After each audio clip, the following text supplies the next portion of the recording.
राज्यसभा में संविधान पर बहस खत्म होने से पहले ही गृह मंत्री अमित शाह के विपक्ष पर हमलों की खबर सोशल मीडिया पर ट्रेंड करने लग गई।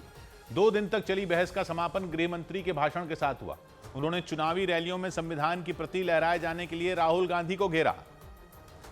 संविधान के सम्मान की बहुत बातें हुई, मगर संविधान का सम्मान सिर्फ बातों में नहीं होना चाहिए, कृति में भी होना चाहिए, कर्तृत्व में भी होना चाहिए और कल्पना में भी होना चाहिए। जब कृति में नहीं है, कर्तृत्व में नहीं है, तो कल्पना में आ ही नहीं सकता। अभी मैंने इस चुनाव में अजीबोगरीब नजारा देखा, मान्यवर, अजीबोगरीब नजारा था। आज तक इतने साल चुनाव हुए, किसी ने आम सभाओं में संविधान को लहराया नहीं। संविधान को लहराकर, झूठ बोलकर जनादेश लेने का कुत्सित प्रयास कांग्रेस पार्टी के नेताओं के माध्यम से। मान्यवर,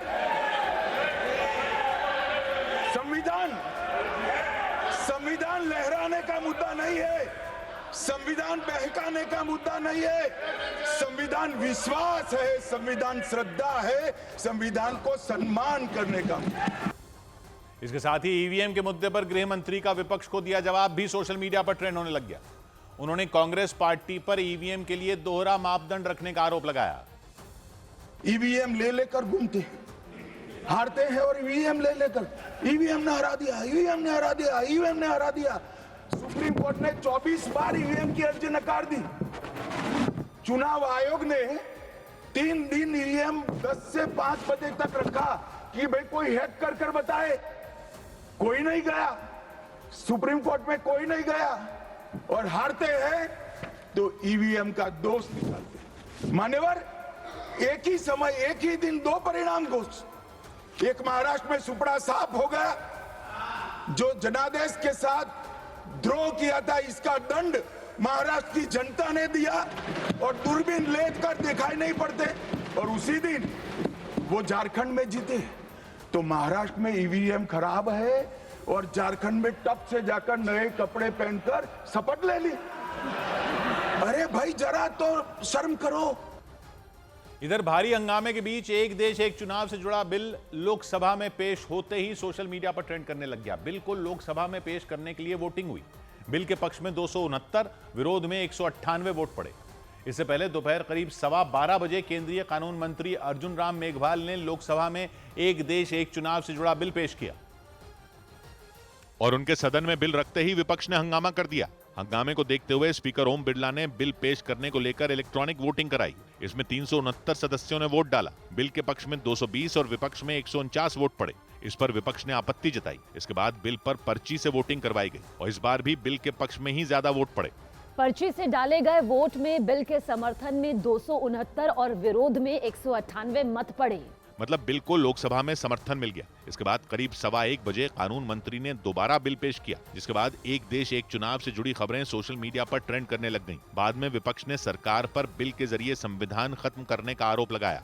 Constitutional bill, it's against the federalism of our nation and we are opposing the bill. विपक्ष के आरोपों का कृषि मंत्री शिवराज सिंह चौहान ने जवाब दिया।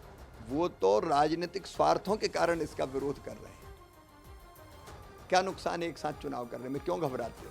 सरकार की तरफ से लोकसभा में एक देश एक चुनाव से जुड़े 2 बिल पेश किए गए। पहला संविधान में 129वां संशोधन बिल और दूसरा केंद्र शासित कानून संशोधन बिल 2014।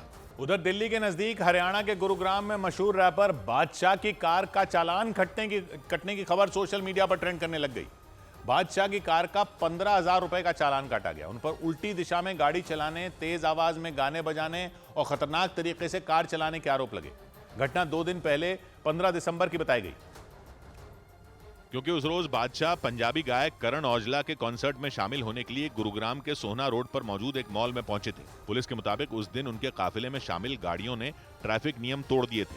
बादशाह पर आरोप लगाया गया कि उनके काफिले में शामिल कारें सड़क पर न सिर्फ रॉन्ग साइड से चल रही थी, बल्कि उन्हें खतरनाक तरीके से चलाया गया था। इसका पता चलने के बाद गुरुग्राम पुलिस ने उनकी एक कार पर 15,000 रुपए का चालान कर दिया। जो 3 गाड़ियां थी, उनमें से एक के ऊपर नंबर प्लेट थी, तो जिसके आधार पर गुरुग्राम पुलिस के द्वारा उसका करीब 15,000 रुपए का चालान रोंग साइड में और खतरनाक ड्राइविंग के चलते हुए किया गया है। मशहूर रैपर बादशाह का 15,000 रुपए का चालान कटने की खबर सोशल मीडिया पर ट्रेंड करने लग गई। पुलिस के मुताबिक उनके काफिले में 3 गाड़ियां शामिल थीं, जिनमें 2 गाड़ियों पर टेम्पररी नंबर प्लेट थी। जांच में पता चला कि बादशाह जिस कार में बैठे हुए थे वो हरियाणा के पानीपत के रहने वाले दीपेंद्र मलिक के नाम पर थी।